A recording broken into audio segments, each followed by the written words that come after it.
Thanks for watching live or listening back to this show from Teachers Talk Radio. You can catch up with all our shows by visiting our YouTube channel or by listening back at ttradio.org. Don't forget to like and subscribe to enjoy more live education conversation from TTR. We hope outstanding and world-class vision and world-class this. I'm a real leadership geek, honestly. I've spent my whole career reading books and chatting to people. I just find the whole thing and the announcement, the way it's been announced, bizarre. If you could move away from a model where teachers are so intensely focused.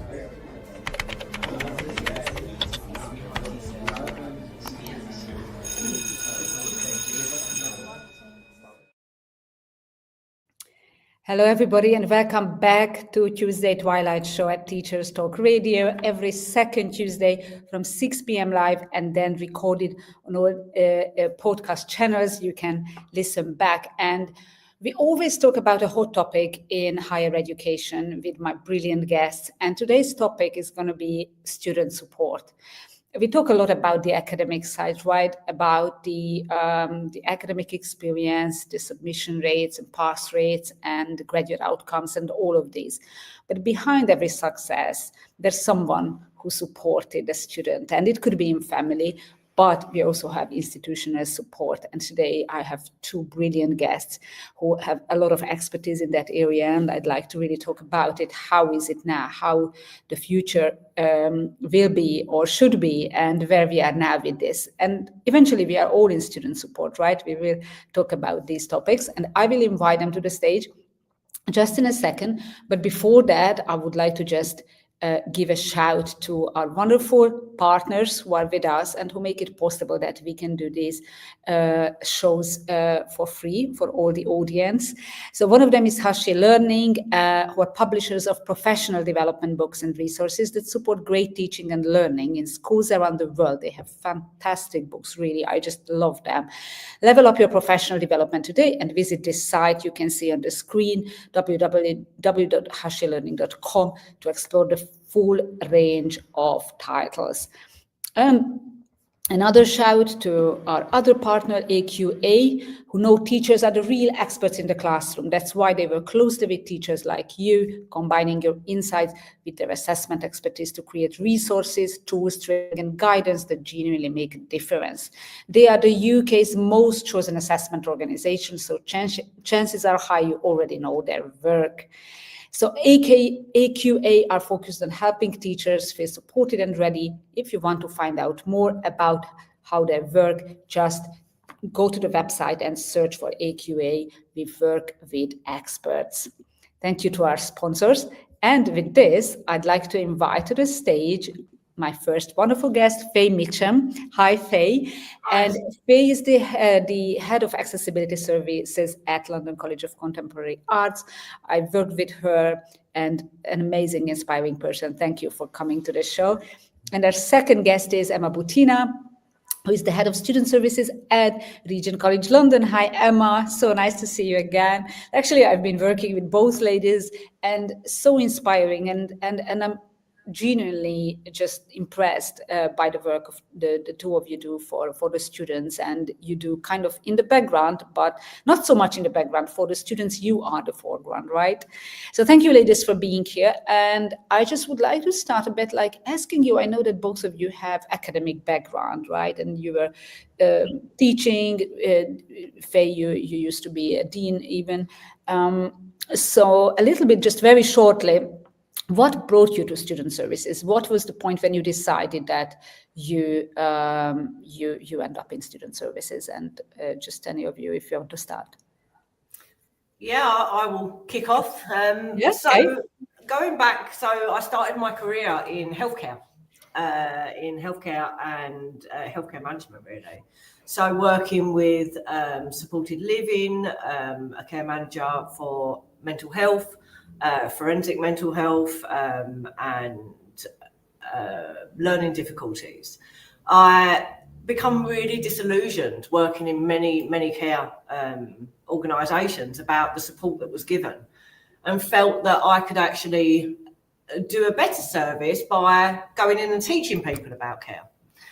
So did that for a long time. As you said, Timea, then went in to become a dean of a health department in a higher education establishment, and then looked, and I'd been through teaching, I'd become a senior fellow, so then looked about putting the two together, the supporting students, the teaching side, the higher education, and developing a wellbeing service, because where I currently was, they didn't have one.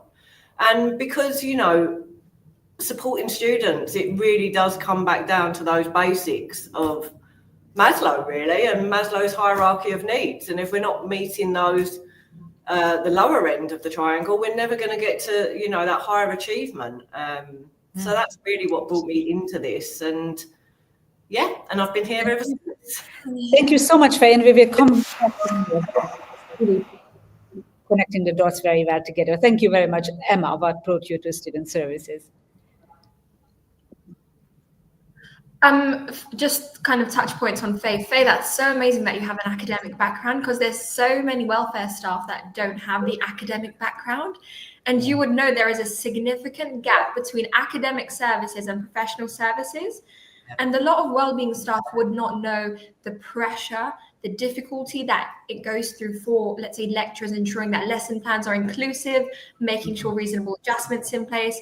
So I think it's so amazing that you have that academic background, and working in the industry that you're working in at the moment, it will definitely help staff. So I started my career in student welfare, so in college, in higher education. And I decided to do a teaching qualification, not because I wanted to teach. So I currently have 2 teaching qualifications, and the only reason why I've done that is to understand the student journey a little bit more. So as soon as I completed my teaching qualification, they gave me teaching hours whilst I was head of student services. And I was then teaching on the level 5 education and training program, where then I can observe future lecturers. And then that is where I understood the responsibilities that I have as a lecturer. And now what I do in my current role is I make sure that I'm very supportive with the academic lecturers. What do the lecturers need from me? Do they need the list of all the students that have a mental health condition, that have a disability? What can I do to improve things? And how can I raise more awareness? How can I make sure your lecture is engaging, interesting, and you're able to make a great learning environment? Yes. So yeah, matching across the two, because I really think that a lot of wellbeing staff across HE aren't very supportive. They don't really work together as much as they say they would want to, but there is a significant gap. There's always kind of like a battle between the two. And just touching on that point that you made, you know, about the academics and having what they need and sharing those reasonable adjustments of students. We see this so much across the board in so many different places. You can do everything and put the reasonable adjustment in, but if it's not getting to that lecturer, then there's an issue, and that's not being put in place. And, you know, there's a lot of systems out there now that actually help with that and support that. But you're never going to negate the fact that a teacher may come in one day, last minute, doesn't know the student, and it can, you know, cause an issue for that student because they feel that they're reasonable adjustments, they shouldn't have to ask again for them. So I think, you know, we've come up so far in the last 10, 20 years, but we've still got so far to go. Yeah, and we will talk about it just now. And thank you for both of you for bringing this up. Thank you, Emma, also for sharing your background. It is really fascinating that you went into teaching to see the other side. It's really great. And this is exactly what I would then, it naturally feeds into the next topic that we could talk about, the whole student journey and being that one stop for the student actually. Because when the student has an issue, they don't really identify themselves that, oh, it's a pastoral issue, oh, it's an academic issue, oh, this is a well-being issue, but they just have an issue, right? Or they have a question, they have uncertainty, they might not even know what they have, right? So let's talk, I'd like to hear from each of you on what would be ideal of working together with, you know, whole institutionally with the lecturer, but also institutionally with as student support, because as I strongly believe, and you both touched upon it, that also the academic is in a support, right? So it's really both. And as I said, for the student, we are all representing the institution. It's not like one department or another. And the worst that can happen is for the student to be kind of ping-ponged around the institution. So if you could just expand a bit on it, what would be ideal and how far we are from it? We have come a lot, right? And as Faye says, 10 years ago, when I used to attend university, nobody talked about well-being, accessibility, or any kind of these things, unfortunately. And we have come far, and that was 25 years ago. How far we still have to go, and what can you just say about this student journey, being the one-stop shop, being the one institutional approach?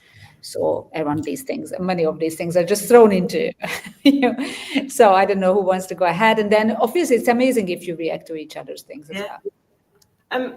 I think really it is about the holistic journey, and it starts before they step foot into a classroom. There's still so many bridges and barriers that we need to cross with that recruitment period, moving into the actual study period. And, I know a lot of institutions are only new to wellbeing and, are still seeing it sort of a little bit of a tick box exercise, but it really does need to be funneled through from recruitment, admissions into the space of the classroom. You mean that even at recruitment, we should know about them and then flag it? That's 100%. Okay.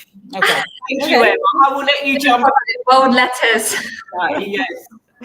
Yeah, and we don't do that now. So what we've done is we're quite proactive in this area. So what was happening when I joined Region is I was getting a list of all the disabled students 2 months down the line of the list of students that have a disability. But what happened in those 2 months? They've possibly been disadvantaged. They haven't got the right support in place. Who have they spoken to? So I then established pre-enrolled support. So I now have access to the CRM where all the students that would like to enroll to Region, if they've declared a disability, I export it. We've initiated a conversation beforehand. If you've declared that you have ADHD, we've already spoken to you about what support is available at Region, if you can apply for DSA, what DSA is. So we are very proactive with the recruitment and the admissions team, and it's helped us so much, tremendously, especially with students that have concerns in terms of the accessibility of the building. So we have 5 campuses, and we just need to make sure that they're all accessible, whether you're a wheelchair user or if you're not able to go up the stairs because of back pain. We've created PEEP plans, so personal emergency evacuation plans, which we share across with the departments, fire marshals, first aid staff, to make sure that all staff know what to do in the event of an emergency. But I think more universities need to then focus on the pre-enrolled support. Reach out to them beforehand. That would then decrease the anxiety that they may be experiencing. For students that are care experienced, and not even talking about, let's say, mental health or disabilities, but students that are care experienced, it's their first time entering university, very anxious, alone, maybe no parents, no support circle. They only have the higher education establishment, and that's why we need to be very proactive at the very, very start, just like Faye also mentioned. Yeah, so it's a good point. And being pre-enrollment, we should know about them. We could then make sure that by the time they arrive, they're already, reassured that everything is helping them. Then, yes, I agree with that, and definitely. And we're starting to speak to students before they're coming in. I think a lot of places are, but there's still that massive fear from students that if they do something before they come, then they won't get a place. And I think we really need to break down that stigma still. I know that on our application forms, we don't ask because it is seen as discriminatory. But again, we really want students to be able to feel comfortable with discussing that before they come in. With things like DSA, I mean, as you know, Emma, it takes months to get exactly the waiting time. Can we just talk about DSA for the sake of all the listeners? It might not be. Sorry. DSA allowance. It comes from student finance, and it's quite a process to be able to get that in place for a student. It can take months at a time. So if you've got a student who hasn't declared a condition, and then they've come in and then they declare it, it puts them on a back foot. It really does. The sort of reasonable adjustments that DSA can provide, we can't provide those as an organisation, which is why they are there to support. what if, and we will go on to the next parts of the journey, but now we are still at recruitment, what if they don't reveal because they don't know? They don't realize they have any kind of disability. Exactly. Well, Yes. what do we do then? How can we then work with them? And this is why we need to ensure that we have good staff in place to be able to identify this. So ensuring that there are staff that can identify if a student is struggling or if they may have, let's say, a learning difficulty, ensuring that lecturers, academic staff are aware of the referral routes, ensuring that then the wellbeing team are aware of the external support that's available. So if a student may have signs of dyslexia or ADHD, they're not able to concentrate in class, rather than lecturers indicating that they're naughty students or they don't know how to behave. Because over the years, there's so much research that has come through and there's so many students that have been disadvantaged. And now we have the knowledge, we have the understanding. So making sure that there is awareness and that we can identify those students and that the wellbeing team have external services at hand. So if they do need an assessment in dyslexia or ADHD, we can then refer them, get the right support in place. Yeah. And you see, as you know, with this, and again, it comes back down to staff being able to recognise it, staff having the right training in place. And in, you know, further education, we see teachers that maybe have come from senior school education, and they actually have a lot more training on these things. You know, when we look at higher education, we're seeing a lot more didactic lecturing and things like that, and not so much lecturers that have that knowledge and understanding of these sorts of issues, particularly in widening participation, like we all are. You know, different for the standard universities with traditional university students, but for us it can be really hard. And then again, there's that stigma, because we've got a lot of European students, international students now, and a lot of cultures have a stigma where it's, you know, don't complain, just get on with it, there's nothing wrong. And actually people are feeling their whole lives, and when they get to university and someone actually says, oh, you know, if you ever thought about this, it sort of sets a little light bulb off, but it puts fear and shame into them as well. And that's what we really need to look at stamping out, that, you know, it's fine. When we look at the amount of conditions we have these days, and, you know, the mental health statistics, 1 in 3, I don't really, you know, I think it's probably quite higher than that. So it's really about knowledge, understanding and training for those staff so they can. And how would you, because I know that we did this training for staff members and Faye delivered. What are the best ways to make the academics aware as well and kind of teach them to realize this? And as Emma says, having the staff in place who is not only good with the academic delivery, but also noticing these things and referring and using the right language, actually, and being inclusive. And what are the ways of, have you seen any good practice in kind of training staff members, academic staff members on that? I think collaboration is key.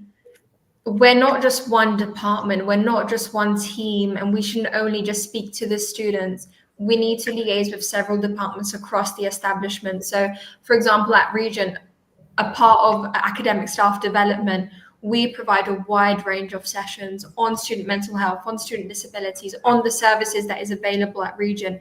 And we're always open to having lecturers or program leads come to us for a one-to-one session if they need any further clarity. Do they come? Yeah, definitely. That's good. That's yeah, because this is good that they realize that it's a collaboration, as you say, Emma. Really, I agree with definitely. So collaboration is key, and then pinpointing lecturers or academic staff to the right direction if they need further guidance in this specific area. But providing that kind of safe space, open space, so that academic staff can come to you. Because if I would be disengaged, sat in my little corner, no one will approach me, right? And then students would be disadvantaged. But if I'm always saying, look, my door's always open, come to me, let's do it together, because our responsibility is to ensure that students successfully achieve, graduate, get into employment, and so on. And have you seen some good progress in there, Emma, when they really come to you and you can see that the academic is more aware and referring you more students? Is it happening? Definitely. So we have lesson plans at Regent where then all reasonable adjustments are there. Within that support plan, there is a section where it's specifically for lecturers, learning and teaching adjustments. And I created this lesson plan in collaboration with the lecturers. So I did not just create this support plan and thought it's going to do great, perfect. Sat down with all the academic support staff, all the lecturers, and said, what is it that you would like and what will help you in your teaching? And we created this together. Every Sunday, the lecturer gets an email with the link of the support plan on their online register, only visible to the lecturer. They can see the support plan complying with GDPR and data protection. They know what is required in their class. And on top of that, we have the academic staff development sessions throughout the year. We ensure that it's already put into place. And after every one of those sessions, there is then feedback where we can then work on the feedback. So it's an ongoing cycle where we're continuously improving and seeking feedback and ensuring that staff voice is being heard. That's perfect. Thank you for sharing these really tangible tools. And I'm really encouraging, meanwhile, our listeners who listen us live from whatever channel to please share any comments or questions to the ladies. I think that we have amazing experts here, and thank you for sharing this.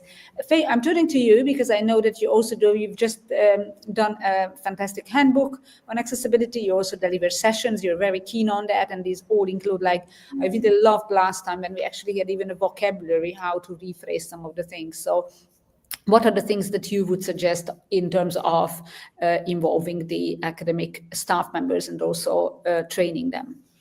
Yeah, no, definitely. And I don't know if it's the same for you, Emma, but I tend to see the same academics in my office week in, week out. You can really see the ones that, that really want to be involved in this. But again, it is really, I think, all widening participation. Colleges, universities need to be taking on inclusive teaching and learning and assessments. I think there's a big need for that across the board, and that will minimise reasonable adjustments that we have to give. It will minimise the load of, reasonable adjustments that academics have to remember to put into place in class. And I think by having a across the board inclusive teaching and learning policy, where a lot of those reasonable adjustments are put in automatically into teaching and more part of the teaching, is really going to push, that equity across our students, really, because, it can be so hard for a student to ask for help, especially an adult student. If you can imagine a man who's he's been in construction his whole life, he's come to college, he wants to do a business qualification to set up his own company, and then all of a sudden he needs to ask for help in his late 40s at the first time of his life, a proud man. That can be absolutely, soul destroying for someone. What we really want to do is make it easy and accessible, and make it so that people don't have to constantly ask for help. This help is given to them. And they feel comfortable to ask if it's not provided. And, I don't know, I'm not saying that's a fault of an institution, of any institution, because it happens in the world. But we really need to be mindful of that and really need to be promoting inclusivity across the board. Yeah, absolutely. Sure. And what you do with the handbook and all the development and what both of you listed is really helpful. But one thing that is coming up a few times, as you mentioned, is widening participation and always students who have difficulties. Is student support also for those who, let's just say, don't have difficulties or not to that level, or they are probably from mainstream? So is it still valid in those institutions and for those students who don't face any such difficulties to an extent like others? Or is support only for those who need actually or realize they need support? Definitely open to all, whether that's just a small conversation, whether you're feeling lonely or you'd want someone to speak to. Definitely, our doors are always open. Sometimes students tend to find that the wellbeing team's only for students with a mental health condition or a learning difficulty or disability. But we have international students that are away from home, homesickness, scared, don't know what to do, UK council tax, homes, how to find the right home, how to find friends, make friends again. So definitely for even small conversations with students. And we've had students come to us and say, look, I just want someone to talk to. I'm feeling lonely. I'm feeling sad. we'll have that conversation and then they get going. So definitely, you don't need a condition to speak to the wellbeing team. Good that you're saying this. Pinpoint you to the right direction. Absolutely. And we've seen this really when they're just homesick, Yeah. or when they just feel a bit of a burnout, when all the assessments are shared with them, and at some point they feel like they burn out, right? Isolation can be awful for Which one?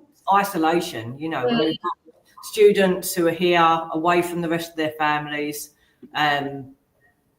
You know, they need someone to talk to. They're in a strange country, in a strange college, doing a strange qualification in a different language, and they just need to feel that sense of belonging, really. I mean, a lot of time we spend signposting students to different activities, things that are going on in their area.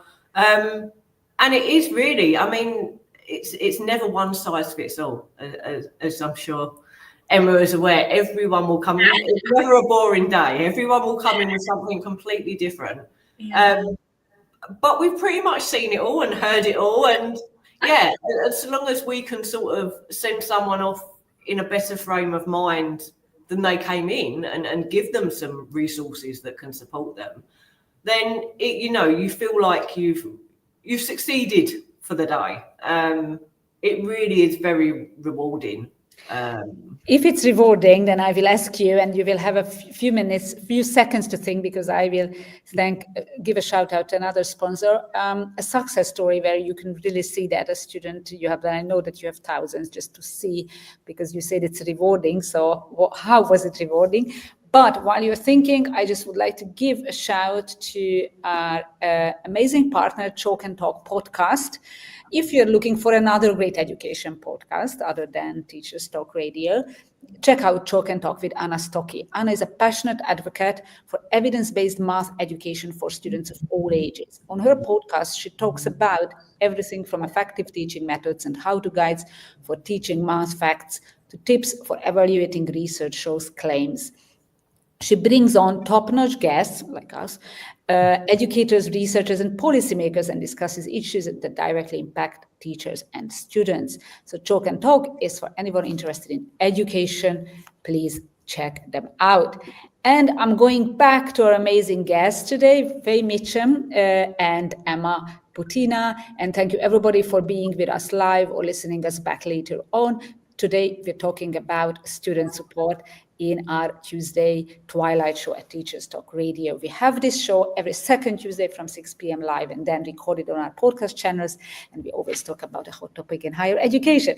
So thank you. I'm turning to you again, ladies. And what I said before the little ad break is that I'd like to ask each of you for a success story where you could see that helping the student could go a long way. I don't think I can name one. There's not one that I can put my finger on. There's just so many students and to be honest, I'm going back to thinking over COVID time and how hard that was for students at that time. I'm sure many colleges went through the same thing. You know, it was overnight, you're going online. At that point, I was actually a head of department on the academic side. And to see those students graduate 2 years later, the amount of success stories. And I mean, it was a health and social care degree. So these students had to do placements. You know, they had to go out and work during this really scary time in COVID with children, with elderly parents, some who were autoimmune themselves. But the determination and how could you help them? So what did you do that? And no support. I mean, talking was a lot of it, you know, talking people through, talking for hours on the phone with some students who just didn't know how they were going to get through the next day. Okay, so it's a lot of listening and a lot of talking, right? And that in itself is sometimes just to listen to someone is already helping, right? And they just feel like, okay, it was a long time ago, anybody has listened to me or asked me how I am. And sometimes just it helps them, right?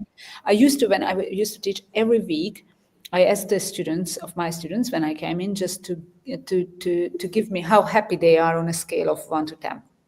And this was just as simple as that, as a question. And every time it was amazing to to have this starting a conversation for about 10 minutes was going on. And you could see when it dropped mid-semester, they were international students, so you could see that homesickness kicks in and it drops, or close to assessments, right? And this was just it. And they fed it back that it's amazing. Nobody is asking us how we are, how happy we are. And they started to reflect on it. And they said that in anticipation of the session, they already came with reflecting on, because they knew I would ask how happy they are. So it was a really good thing to see that, yeah, you just need to ask how they are and how someone is, right? Emma, what is your story? Do you have one? I know it's hard to choose one, but... No, not at all. I mean, definitely, it's very hard to choose one, but I'll let you know about one student in specific. So I had a wonderful young student, very bright, very determined, very motivated to study. She was care experienced, so her support circle wasn't very kind of strong. So her only support circle was region. And then that's where I kind of understood it's important that we ensure the student stays motivated, stays dedicated, and that she's supported throughout. Now, when she started, she was struggling with being able to concentrate in class, being able to read in a timely manner. And that's where then we sent her over to get an assessment done, a psychological assessment, where she was then diagnosed with ADHD and dyslexia. We then helped her apply for DSA. She then had that one-to-one support in place. She started utilizing the strategies and the tools and the software. And 4 years later, she's now graduated. But throughout that time, we had monthly sessions with her. At the start, it was weekly. We had to make sure that she remains on track. And any kind of queries or referrals that she may have needed, then we were doing that. But I think the support sessions is what really helped. And when she graduated, she was so happy that because of the support that we gave to her, that is why she graduated. And that's why I kind of love what I do at the moment, because you can see the impact that it has on students and their lives. Absolutely. Wow. This is really, really, really impactful. I remember once I had a student, and then I started to do it more with, speaking of homesickness, and I could really see it as a student struggles. And I said, look, talked a lot about their family who were in Nigeria. And then I said at a point that, yeah, you talk a lot about them. Is it okay if I meet them online? And then she said she would ask them. They were happy to do that. So we set up a meeting, and I was so nervous. I even, asked for their names in advance. I practiced the names in advance to be able to pronounce them. And you know what? That was for me a breakthrough experience from that academic sector. Actually see the family, talk to the family, see the roots, see how they connected. They really appreciated it a lot. I could get even the names right. And then I started to do it with a couple of others who were open to it. And this is amazing to see the student's story and backstory, exactly as you said, that they are coming from various cultures, and in that culture it's different. Probably they are the first ones who go to university, which they could never see this kind of as an example, what's happening there. And just from then on, knowing their story was very deep. Obviously, we were all in tears by the end of this session, but it was really, really breakthrough for me. And this is where I'd like to go to the next stage, talking about inclusivity and accessibility. Two of these, I have to say, sometimes buzzwords, which is now being attached to everything, and as Faye says, sometimes a tick box exercise. But I know that the two of you ladies are just the heart of it. So you really embody accessibility and inclusivity. Let's talk a bit about it. What is it? How you make sure it's not a tick box exercise within your area and area of influence, not just the school probably. And what is the future of it? Where should we go? We've come some way, certainly, but I sometimes feel that, yes, people mention, do they have a lived experience? They really. So this is what I'd like to now talk a bit about. Let's dedicate some time to this. Faye, do you have something to kick it off? Oh, no. I do. Sorry, you cut out for a little bit there as well when you were talking. We all cut out. Okay, but did you understand the question? So inclusivity and accessibility. Yeah, inclusivity, accessibility. How is it becoming real? What is your experience currently? What is the status of it? Let's talk about challenges, really, of actually making sure that it's a real lived experience and not just a buzzword. I think you definitely need to practice what you preach. Lead by example. Make sure that your team are inclusive. I mean, it takes a certain type of person to work in a wellbeing and disability service. It's great if they've also got academic experience, because you really need that. They need to know where the student is coming from, when they're struggling. And I think lived experience as well is amazing. Taking on people who may be neurodiverse, who may have mental health issues, who may have disabilities. Or have family, autistic children. Probably. Exactly, a family, definitely. Yeah. But having some lived experience as well, and knowing, just understanding and making the student, just like you just said, Timea, when you gave that example, that student felt so cared about, that you cared about them, you cared about their family. You wasn't just saying, they weren't just a name and a number to you that you were pushing out the office. You really cared about their family, about their lifestyle. And I think this is what inclusivity is about. Saying to the student, perhaps you don't understand their culture, perhaps you don't understand where they're coming from, but ask them to tell you, because do your research. It's so important that we don't just ignore or push aside. If someone feels a way, they're feeling that way for a reason, and we really need to listen to that. And with accessibility, there's no excuse for any building not to be accessible these days. I know we're in London, we've got a lot of listed buildings, and sometimes there's issues around putting lifts in and things like that because of the listed status. But really, there shouldn't be a higher education or any education establishment that is not accessible. Yes, and accessibility is not only the building, right? So it's a lot about with any kind of disabilities should definitely right. And, toilets. There's all sorts of different accessible desks. Fashion studios, drawing studios, could they fit someone in a wheelchair in? Is there room for them to move around? Have we got elbow pads on our sewing machine so that a student could use it with their elbow instead of their foot? There are so many issues around accessibility, and that's why we really need these students to let us know what they need, because they are the best ones to tell us. Okay, thank you very much. Emma, what is your take on it? What is, if you can also define what is accessibility, what is inclusivity, and where we are with these? Sorry, just the light always goes down. And I have to, yeah, please go ahead. I will just, yes. That's okay. So accessibility. So I think what I've been doing over the past few years is collecting case studies and identifying students that may have a disability where they needed adjustments or they needed things to be accessible for them. By having these case studies and raising it to the academic team, they would understand a little bit more. Because if they've never spoken to someone who has an access need, they won't ever understand.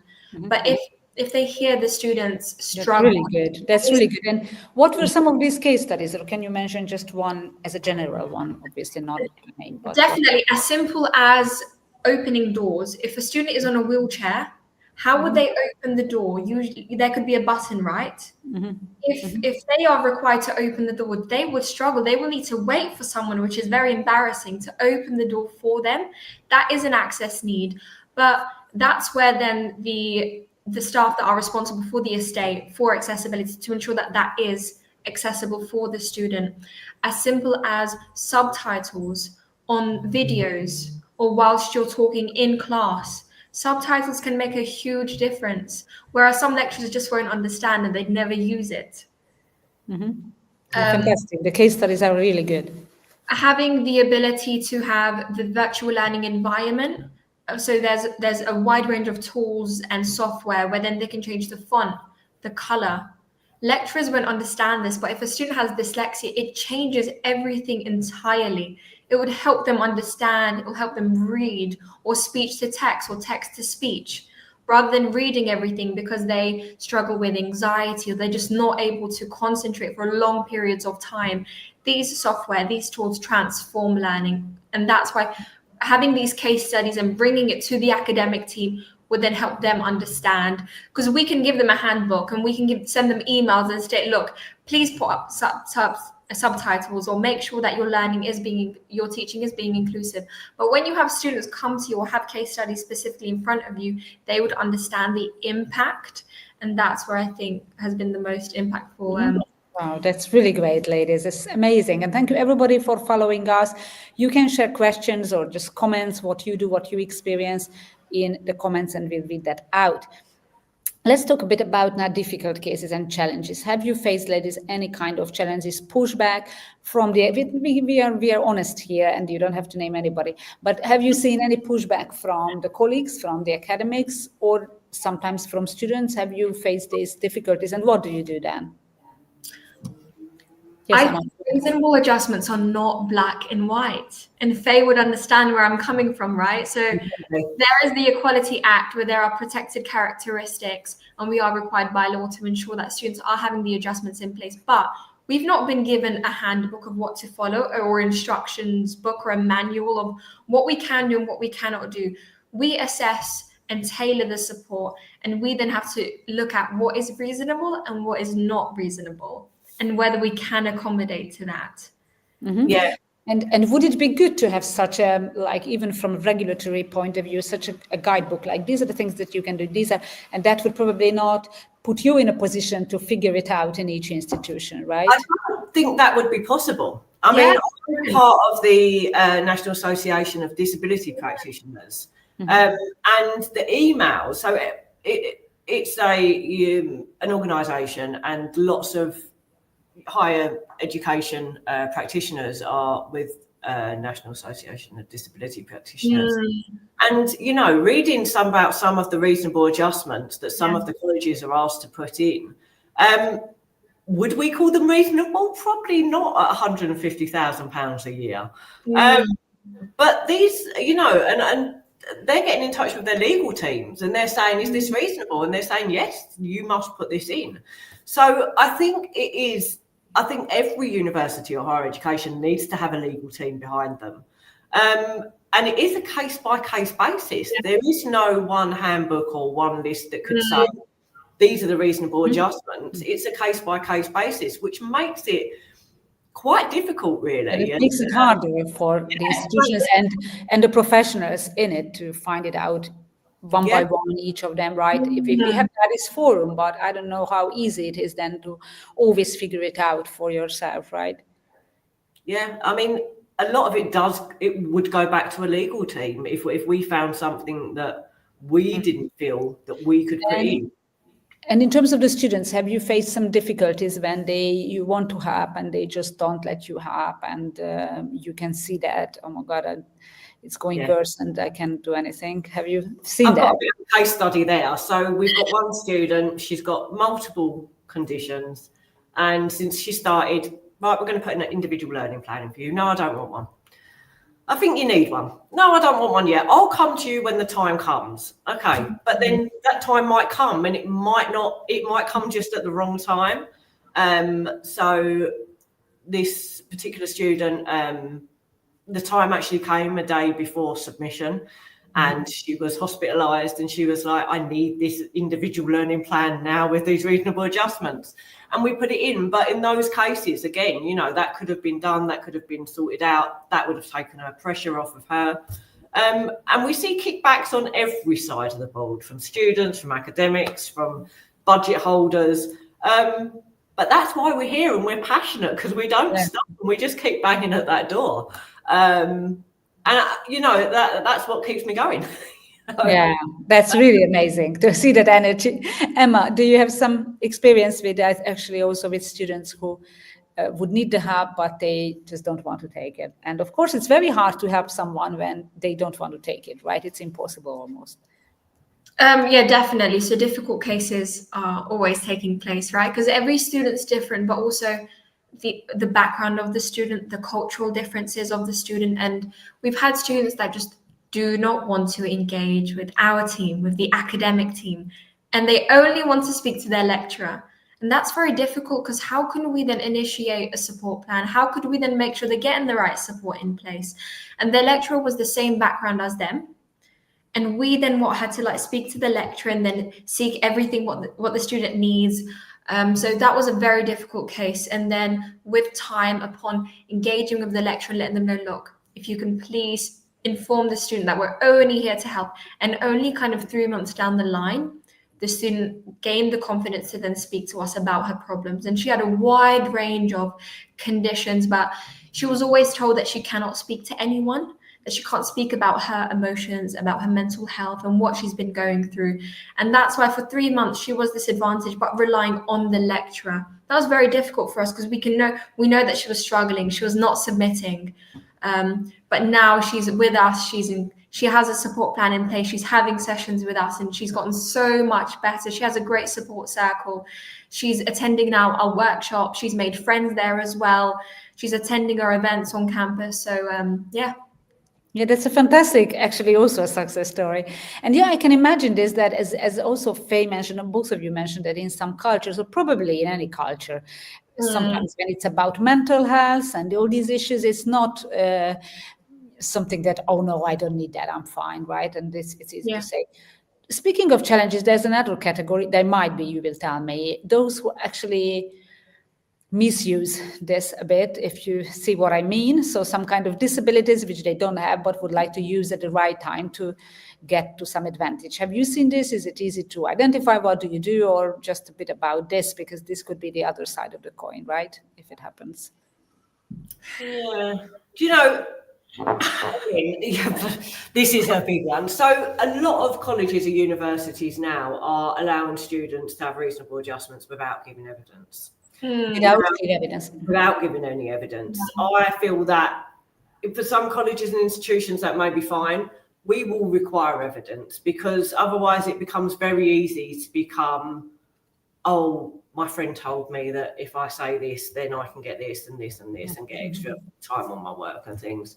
So I think that we still, the evidence we take is minimal. So that could be a prescription, it could be a doctor's letter. So we're not looking for big 10-page documents and diagnosis, but which students do need to apply for disabled students allowance. The descriptors for that evidence is quite high.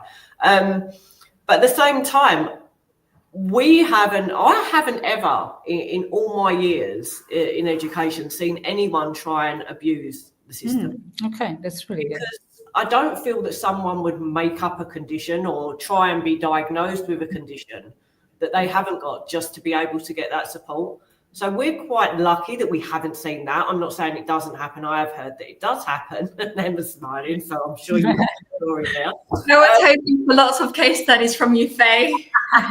But no, we don't generally have that, to be honest. We have people who maybe come to us and feel that there is something, but they're not diagnosed, and then we signpost them to their GP and they come back and say, oh God, you know, the GP has said this and this, which we would expect, because we wouldn't expect, again, someone to say that they're feeling away if they're not. So, Emma, what's your experience?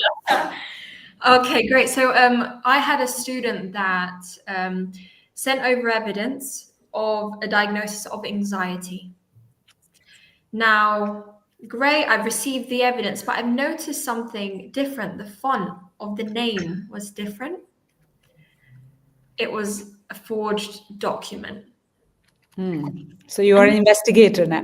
No, I'm not an investigator, but I just noticed that the font was different. And I thought, well, it would be very wrong of me if I speak to the student and direct him and let him know that it was fake, right? I don't have evidence and I'm not an investigator or an FBI. So I sat down with him and I said, where did you get this document from? And that's where then he had to stumble across his answers and he didn't know what to say. He said, oh, I got it by email. Did you speak to anyone? Have you been taking any medication? He was like, no. I just got it by email. And that's where then I realized it's a forged document, but he has been experiencing low mood. He has been struggling for a long time, but he didn't want to speak to anyone about what he was going through. And that's when then I said, go to your GP, speak to them. And that's when then he actually got a diagnosis for anxiety a few months later. But it's so interesting how he wanted that document and it wasn't his, but he had that condition, but he just did not want to speak. That's very interesting, actually. He wanted DSA. So actually, he abused the system. He just had a different way to get into it, and it didn't work. What course was he doing, by the way? He was doing engineering. Oh, she's been doing business. Ladies, how do you take care of yourselves when you are in such a profession? You really face a lot of hard hard moments and difficult stories. So how easy it is for you? I can imagine it's not very easy to face these cases all the day and care for others. Is there a way how you kind of also feel yourselves? Is it important? Can we say this on radio? I'm joking.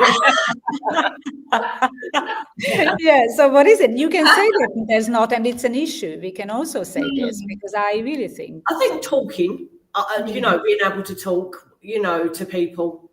We've got some great staff, here that we can talk to. Music's therapy for me is listening to music when you finish work, shutting everything out. And same on my way in, some mornings I'm dancing into work, listening to my music, walking down the road, just getting ready for the day ahead. But again, everyone's different. I mean, for me, although seeing my grandchildren at weekends is a bit of a drain, that cuddle they give you, that innocence, and that knowing that actually all I'm going to do is concentrate on you now is a nice feeling, and it takes you away from that stress. But I think you like I said, you do have to be a certain type of person. This is not for everyone, and it would be great if we all had paid counselling services that we could all go to once a week and debrief. But in the climate that is not available for people, and it is just about talking with like-minded people, and getting it out before you really take it home and it sits there. Yeah, good tips, very good tips, Emma. Yeah, definitely fair. I think it varies upon each individual, but as heads of departments or managers, we're responsible for also our staff well-being as well. But that's where then I think HR should be really stepping in. I think counselling there should be counselling for all wellbeing disability staff in the UK, because we read a lot of traumatic cases. And yes, we are working at a university, but sometimes the reports that I read, you think, wow, you've decided to study after all of that. So I think definitely having counselling in place for wellbeing disability staff is a must. How I look after my wellbeing, I think ensuring that I have a good support circle, having the ability to speak about certain cases, so debriefing with trusted family members rather than work colleagues. I think talking therapy is very important, because sometimes these cases would get to you, but just like Faye said, you need to be a certain type of person to work in this field, because when some staff would listen to the stories that you just heard, they'd be like, wow, I would never do that. Yeah, and I can see the passion in both of you, and this, I'm very sure that also takes you through this, and also the positive feedback. I always see a smile and talking about all the positive outcome of your work, which I think is amazing. And let's just bring here another thing. You are here for students and you support them, which is amazing. But is there any, so does it happen that staff members turn to you with their own well-being or own anxiety or any kind of things? And do you help them, or what's the, because this is, I think, a good point. I'm actually not only everybody would need like you for staff members as well, right? Or does it happen to you that staff also approaches you? 100%. And HR would not know about this because they don't trust HR, right? And they know who we are, and they know that we are always available to help. So yes, we have lots of staff coming to us, and we cannot disclose this to HR because they only want someone to hear them out. And that's where then it kind of comes to us. But then that's where then I think the issue is, and possibly the staff can then get overwhelmed because they are there to support students, but then they also they feel like they need to hear the staff concerns and their struggles and their worries. Definitely lots of staff come to me, and no, I don't raise it with HR because they need someone to listen to. So maybe at home they have no one to talk to. But that's why HR's function is to ensure that staff are looked after or provide private mental health services that are not connected. Yeah, but it's another question. Do they have that expertise that you do? Yeah. I mean, because it's, it needs, and but outsourcing and allowing staff to have the opportunity there. Yes, absolutely, that's a financial concern, but staff really need it. Like, now we do have a staff package available, but in the past, I was always concerned about my team. So we would have debriefs together.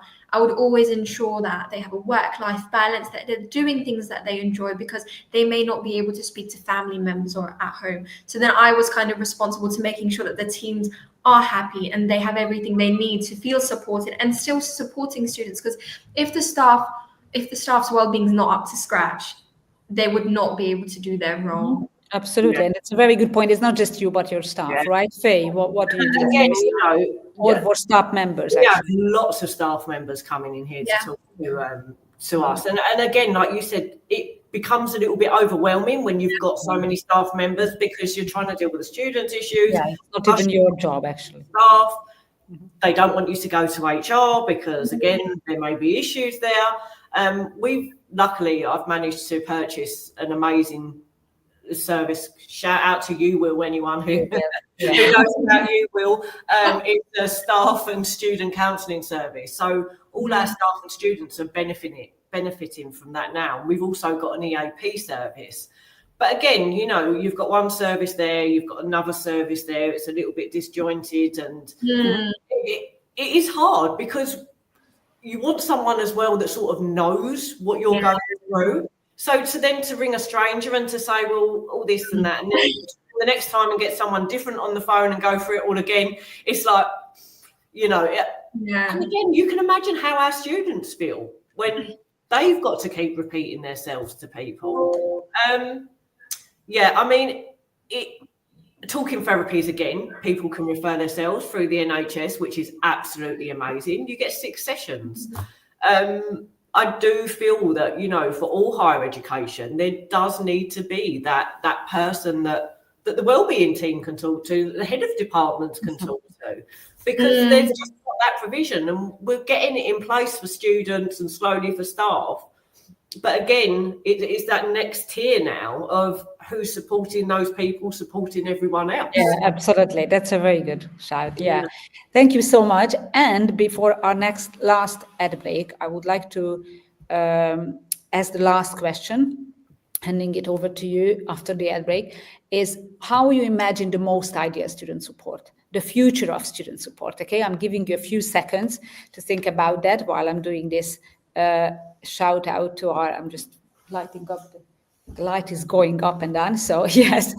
So I'd like to give another shout to Hashi Learning, who are our partners, and they are publishers of professional development books and resources that support great teaching and learning in schools around the world. Please check them out on this website that I put on the screen, hashilearning.com, if you're not watching us but listening us back. And our other wonderful sponsor is AQA, who know teachers are the real experts in the classroom, and they are the UK's most chosen assessment organization. And they are focused on helping teachers feel supported and ready. If you want to find out more, then head to their website or search AQA. We work with experts. And I'm back for the final questions to our wonderful guests, Faye and Emma. Thank you so much for our listeners live and those who are listening us back. Today's topic in the Tuesday Twilight Show at Teachers Talk Radio is student support. And we've really touched upon a lot of topics, from inclusivity, accessibility, supporting student staff and yourselves. And the last question is then, we've really brought in a lot of really great tools and techniques. What do you think would be the most ideal student support in the future of student support? How can you imagine it? And we didn't really touch upon it, but now I'm throwing it into the whole thing. How much technology could be part of it? You mentioned some apps, you mentioned AI, which could be then a personalized support. So would that be part of the future? Let's just include it into this last bit, if it's possible. I don't know who would like to start. Faye? Yeah, I think, look, we can't ignore technology. I mean, it's there. We've got to use it. I think you're never going to replace people when it comes to wellbeing and support ever. But what you can do is mix the two to make it a lot easier and simplify it for the student. So again, I'm going to give a little bit of a shout out to Simplicity. It's a new case management system that we're developing. And that's got a system called Access. And what this will allow students to do is to send over their evidence for their conditions. they will be able to go in and choose their own reasonable adjustments that they want or that they need. We will then, that will come back to us, we'll sign it off, it will go directly to teachers through a system because their timetable will be on there. That negates so many of the initial problems, so much time that's spent backwards and forwards with a student. When are you available? When are you not? Oh, you didn't turn up to the meeting. But I really do think that all higher education establishments really need to look at wellbeing staff and making sure that they are available on campus when students are there, and there's enough of them to be able to deal with students, because the worst thing is having to turn a student away from the door because you're busy. So I think, you know, a mix of good technology along with the understanding from institutions that this wellbeing is not going away. We're here to stay. We're not going anywhere. It's even need more and more, actually. As we use more technology, then we also need more of the Especially the way the people. world is. We've got financial crisis. We've got wars breaking out all over the world.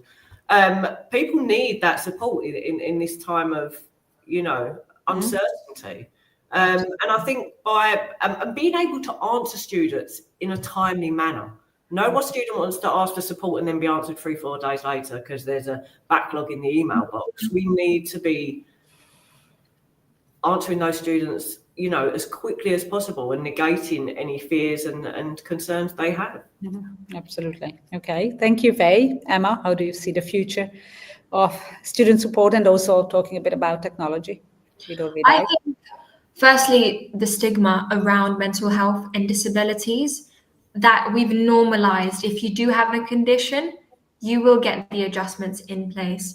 In terms of an ideal kind of wellbeing team, stigma, workshops, awareness, technology can definitely make things so much easier. I believe there are a wide range of chatbots, AI chatbots that can, like an FAQ. So at the moment, we are creating a chatbot where we've fed all the kind of possible questions that students may have, or the questions that students may have when they actually enroll with us, because, you know, students have so many questions when they enroll. They speak to that AI bot and they would give all the information there. That then speeds up emails, waiting times. It won't replace well-being, but it will pinpoint them to the right direction.